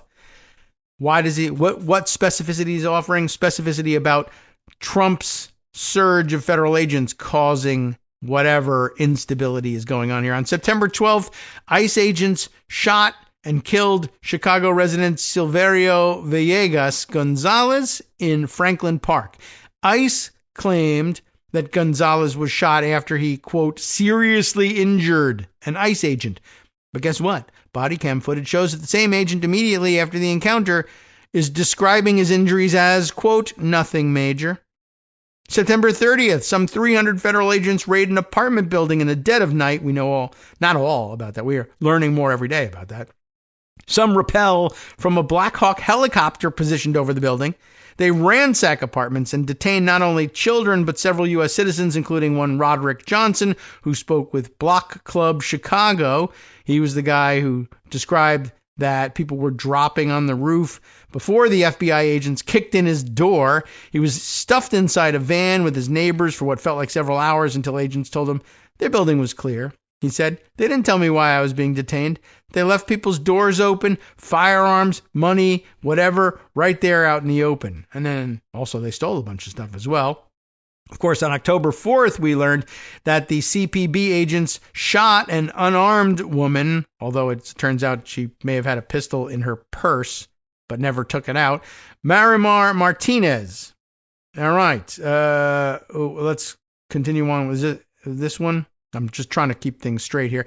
They claim that she provoked them by ramming their vehicle with their car. Martinez's lawyer tells the Chicago Sun-Times there's actually body cam footage that shows the agents ramming her car, turning left into Martinez's vehicle, after which an agent says, quote, do something, bitch. And then she didn't, so they did. The agent got out of the vehicle and shot Martinez. Golly, I can't believe it. Well, that's what body cam footage is for. But by the way, they lied repeatedly about what happened there. Made it sound like she rammed them, that their cars were blocked in by protesters' cars. No, they were doing the blocking in. That she shot at them with a rifle. Nope, there was no rifle there. And no shots fired by her either, because she didn't take her pistol out at all. And do something, bitch. That's not going to help. October 7th, masked federal agent caught on camera aiming a weapon at a resident who's reportedly doing nothing more than documenting his activity. This act is reported by the Chicago Tribune reporter Laura N. Rodriguez Presa, whose Twitter post about it is embedded here. Also from a Guardian story about the ongoing clashes. There have been arrests of local officials and candidates for office who were protesting, including Illinois' 9th Congressional District's Kat Abugazila, we got that right, I think, who went viral, that's her job, with a video of an ICE agent slamming her to the ground. Daniel Biss, the Evanston mayor, and city aldermen who were aggressively arrested while trying to advocate in a hospital setting. Reverend David Black of the First Presbyterian Church of Chicago said that he was pelted with about 7 or 8 pepper-exploding pellets that hit his head, face, torso, arms, and legs while in a position of prayer. By the way, also, witnesses say they've heard and recorded the ICE agents laughing about that one after the fact as well. Local journalists have been detained or attacked by federal agents as well. Over the weekend, Steve Held, Unraveled Press co-founder and reporter, was detained by agents while covering a protest outside of the facility. A Chicago Sun-Times reporter was also tear gassed and pelted with rubber projectiles, according to the outlet. On Sunday morning, CBS Chicago news reporter Asal Rezai, I'm hoping that's close on the name there, attacked by an ICE agent who shot a pepper ball into her car from about 50 feet away and was exposed to chemicals on her face. She said in a social media post that after the incident, she was puking for 2 hours. Where's my Make America Healthy again, folks? What about polluting entire neighborhoods with chemical agents? Is that good for American health? In addition to protesters and journalists, legal observers, often delineated in the Chicagoland area by their bright neon green hats that read Legal Observer, were also attacked in recent weeks by ICE agents. Don't take the word of journalists for it. You can. But if you don't want to, well, here's sworn testimony from a local police chief, Thomas Mills, in Governor Pritzker's lawsuit against the Trump administration. According to a sworn statement in the Broadview police chief who witnessed this conduct daily, the use of chemical agents by federal agents at the ICE facility in Broadview has often been arbitrary and indiscriminate. At times it's used when the crowd is as small as 10 people. The deployment of chemical agents is dangerous to the health, yes, of both demonstrators and first responders in the scene. In addition, when ICE agents deploy chemical agents, it causes a crowd of protesters to disperse, sometimes running into the road, which is dangerous for both them and motorists. Broadview police officers have had to attempt to position themselves in a way that directs the crowd to disperse in a safe manner. Over the course of my career in law enforcement, the way in which federal agents have indiscriminately used chemical agents in Broadview is unlike anything I've ever seen before. According to a sworn statement by Broadview police chief, the next morning, Saturday, September 27th, Bovino, the head of the CPB agents, and several of his agents came to the Broadview police station.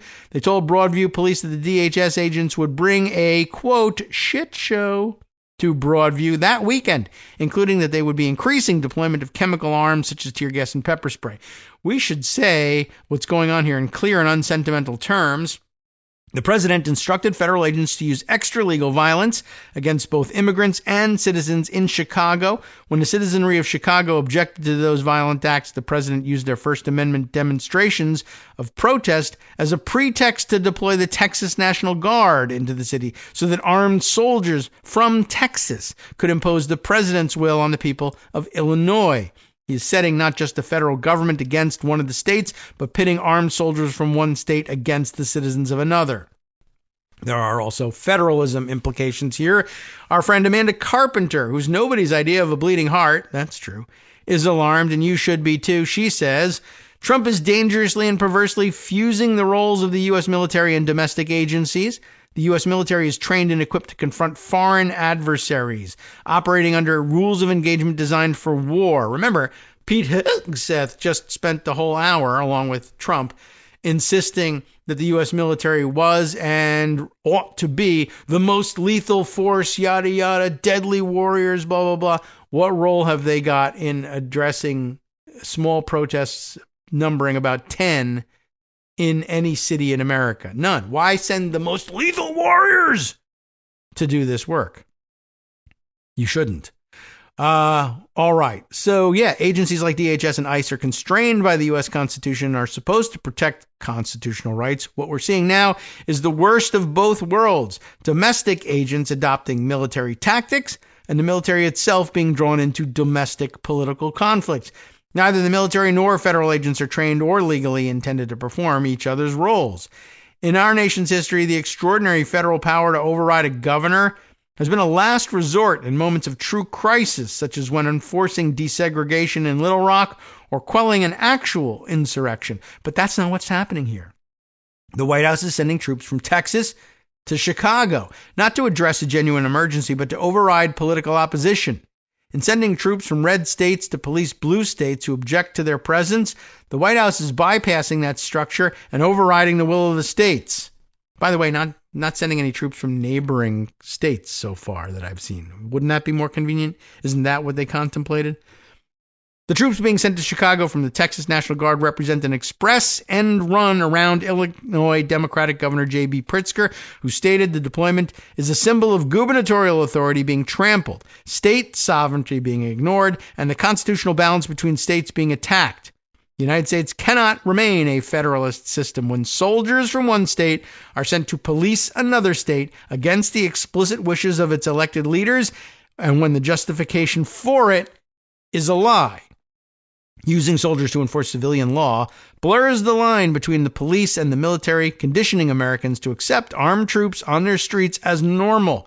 It creates loyalty tests for mayors and governors, undermines the non-political standing of our military, and shreds the checks and balances that protect our freedom. This is a hallmark of tyranny, which our founders recognized clearly when the king's soldiers patrolled the streets of colonial America, intimidated opponents of the monarchy, and suppressed their speech.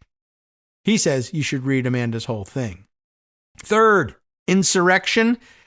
At the moment, the courts could block Trump's Texas National Guard deployment, but the president has already announced that if a judge does rule against him, he will invoke the Insurrection Act and then continue the military deployments. This is where we've been headed since January 6th, 2021. The man who attempted a violent coup, who fomented an actual insurrection, who set it on foot, I might add, will invent a fantasy insurrection to justify overturning the rule of law and deploying the U.S. military against civilians. The thing about Rubicons is they can't be uncrossed. I struggle to understand why this practice won't become a standard part of American governance going forward. Think about it this way. Either what Trump is doing is legal or it is illegal. If it's legal, then Trumpism must be defeated, and there then must be a concerted effort to reform the law and possibly even the Constitution to prevent the next authoritarian attempt. But I'm not so sure how well that goes given, say, for instance, the example of the shutdown retroactive pay thing. They said, well, we'll pass a law so that Trump won't be able to, and Trump is just saying, I'm going to anyway. It may be that, prison or something else is the only thing that stands in the way of that stuff happening again, despite what the law says. If it is illegal, then eventually someone has to go to jail for what this administration is doing to the country. If this story doesn't end with one of those two outcomes, then we will see it replayed again and again. Golly, I wonder if only someone had gone to the White House to tell a newly elected Democratic president that that was the case. But too bad. It was me and no one cared. Anyway, that's the reality we face now, 20 years later. I hope you'll decide to face it with us. Well, what can I tell you? I was an early adopter. All right, so we're just about at the end of the show today. One of the things I wanted to share with you, though, was some additional reporting from out of Chicago about that raid, and it's very detailed, and so it's long, and so I won't be able to bring it all to you. But I think one of the things to take away from this is that it's beginning to increasingly look like something we hinted at Friday when we did the long and detailed look at the raid. In passing, we made mention of the fact that people were saying that the situation surrounding the raid, if not the raid itself. The raid looked like every other militarized immigration raid at the beginning, but the end results were, one, taking everybody out of that building, whether they were an immigrant or not. Then, as Greg mentioned, sorting them racially, which also is very odd. But what was really interesting was the stuff we were reading on Friday about how all the doors were knocked down, and then sometimes the furniture was gone, the electronics were gone. Well, that just sounded like looting. But then there was that weird bit about the mattresses being thrown out, and we were saying, well, what does that have to do with any of this? Like, you're not going to sell the mattresses. I understand, the criminality and the criminal impetus to steal all the electronics and just either keep them or sell them or God knows what. And, maybe all the stuff is tossed all over the place and searching for some kind of evidence, although what evidence do you need for immigration status raids? I don't know. But then the mattresses being thrown out, and I was saying, I don't know, maybe this is they were just using the disruption as an effort by the management to clear people out, and instead of evicting them and going through that lengthy legal process, they would just have them arrested for immigration violations. It's beginning to look more and more like that's what was at the heart of this, that it may end up being the case that the apartment ownership and management basically said the federal government will do our eviction work for us if we tell them whether we're right or wrong, that everybody in this place is an illegal immigrant, even though, we are in fact wrong about that. But it was an interesting possibility. And now the latest reporting from the Chicago outlets that were citing the fact that people had been sorted by race somehow for some crazy ass reason, like they were really hoping to be indicted for doing this when they were being detained. We also finding out, it turns out that maybe that was the case, and maybe the management just did want everybody cleared out of there for whatever reason. And now I'm reminded, by the way, that remember, the claim here is that, well, everyone here is from Venezuela and they're all Tren de Aragua members.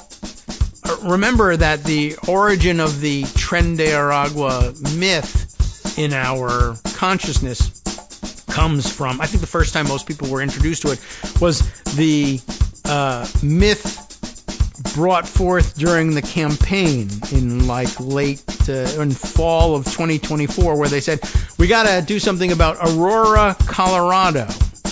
And it's had a whole apartment complex taken over by Tren de Aragua. It's a lawless zone, a no-go zone run by Tren de Aragua members, and we got to do something. And by the way, they didn't send any federal troops at that point. Of course, it was Biden then. They didn't send anybody to Aurora, Colorado afterwards either.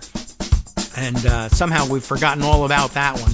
But we read an article at the time about how maybe kind of sort of this was all triggered by the ownership management of the building, that they had themselves either lost the ability to maintain the place or just didn't want to, and were being forced by the city. Look, you either have to keep this place up right or it's going to be seized from you, this property, and cleaned up. And they went to the national press and said, the reason we haven't been able to clean it up is we're overrun by Venezuelan gangs. Please help us. And by the way, elect our guy president of the United States. I don't know. That's a weird connection. That'd be From twice. NetworksRadio.com. That they were calling in. You have been listening to Kagro in the morning with David Waldman. Yes, that's right. It was maybe twice that they tried to call in federal law enforcement to do the bidding of owner-operators of, some crummy apartments, to have the feds clean them out for them so that they can do what? I don't know, but we'll be investigating this further as we hand things over to Justice Putnam for the West Coast Cookbook and Speakeasy next.